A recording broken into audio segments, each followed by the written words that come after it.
this into one bill. And Mr. Speaker, what I was wishing the sponsor would have done and the drafters would have done would have been to also give it some legislative elegance, because I see a lot of repetition, that you find the same roles that are given the various authorities are almost cut and paste. So there is really no reason in a digitized world and in a progressive world why we should go that way in terms of doing this bill. So I'll be proposing amendments that will be making it leaner and thinner. But going more into substantive issues, Mr. Speaker, I am very happy with the principles that are enshrined within this bill. Some of them include sustainable use of resources. As a person who is committed to environmental conservation, I think the issue of sustainable use of resources is very important. And if you look at, for instance, the way some of us are using our resources, it's a challenge. It's unfortunate that there's a bill that came up on natural resources that has failed, but I think that's one of the things that we need to look at.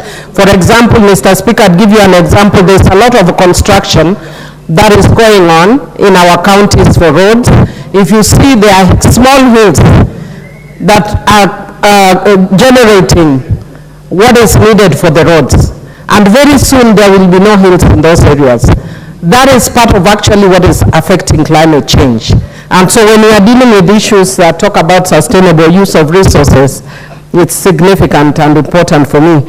Secondly, the issue of promotion of equity in the management of natural resources to ensure equitable access for present and future generations. Mr. Speaker, as a person who is committed to protecting the rights of children, I am very keen on the use of access for present and future generations when we are dealing with resources. And so when this is provided as a value, it's important. The only challenge is that when we are implementing, we forget this. Mr. Speaker, I'd hoped for a bolder approach that also streamlines the roles, as had indicated, but also that also ensures that we don't have duplication, both with the counties, national government, and with these authorities. Mr. Speaker, a lot of members have spoken to it, but one of the things I've learned, having been in this parliament for a long time, is that when we have multiple bodies doing the same thing, they actually, one of them or all of them, become cash cows. And that is why even when parliament tries to streamline, you get a lot of resistance, because you will be killing somebody's way of earning money. But I wish we were bolder as a house, and sometimes just take the bull by the horns and kill some of these authorities and give the counties greater mandates. But because I know we are not bold as a house, I will propose amendments that will allow the ones who want to steal, because I'm not USCC. When the USCC wakes up and decides they want to do their job, they will follow and ensure that these people do their works and streamline. Mr. Speaker, one of the other things I'd hope to see is a deliberate attempt to establishing a formula for sharing resources within the regions, so that even when you find that one of the authorities is working within the region and has different regions, how do you ensure that within that region there is equity? I support the inclusion of gender, youth, marginalized community in the management units of the bodies.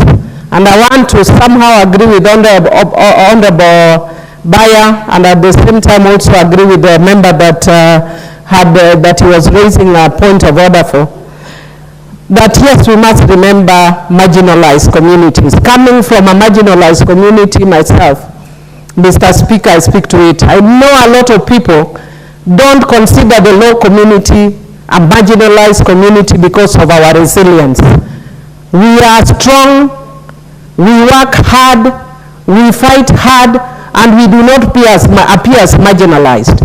But over the years, the Luo community has been marginalized by economic policies due to the nature of our politics as opposition.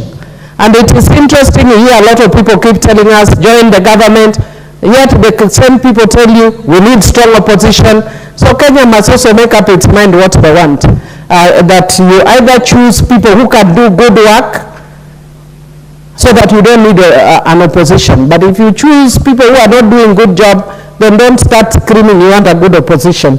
But having said that, I'd also want to say that there are actually regions that have also benefited from resources because of marginalization.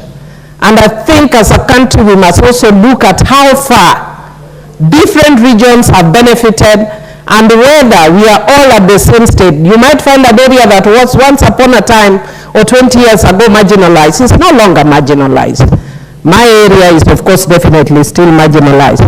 And then I also speak for the Suba, who is a much smaller community within my constituency that may suffer further marginalization.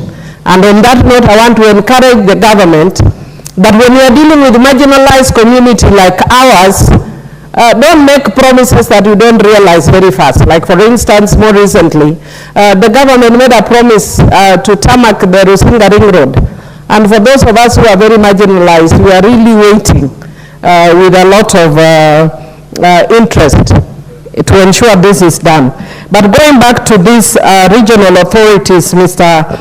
Speaker, I'm just wishing again, and I want to agree with, I think it's Honorable Muragara that had talked the last time, that we needed a bold approach to fold up these bodies and give the money to counties, but with enhanced oversight roles so that we don't devolve corruption.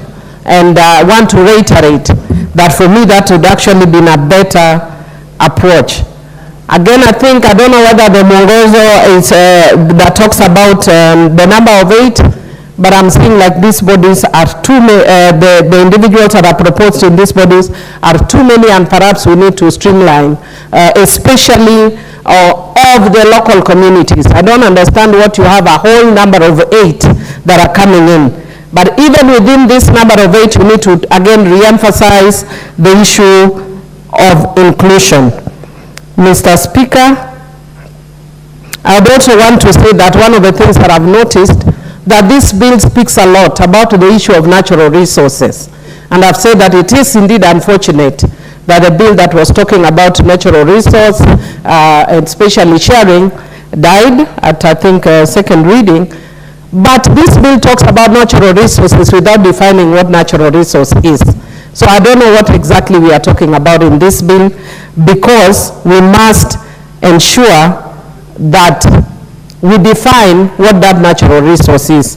Mr. Speaker, I'm also wishing that we could bring amendments, and I'll try that we ensure that these bodies, because we are not bold enough to just send them home, undertake programs and projects on climate change adaptation. Because since we are doing programs that have to do with those areas, and these are things that we're talking about as a country, but we don't seem to realize that, for instance, in this country in the last few days, the weather has been extremely hot, which is not very typical. And it's not here. I was in South Africa 2 months ago, and there was a heat wave. And we're actually suffering the effect of climate change. And the only things we want to act on is where we see money, like where there's a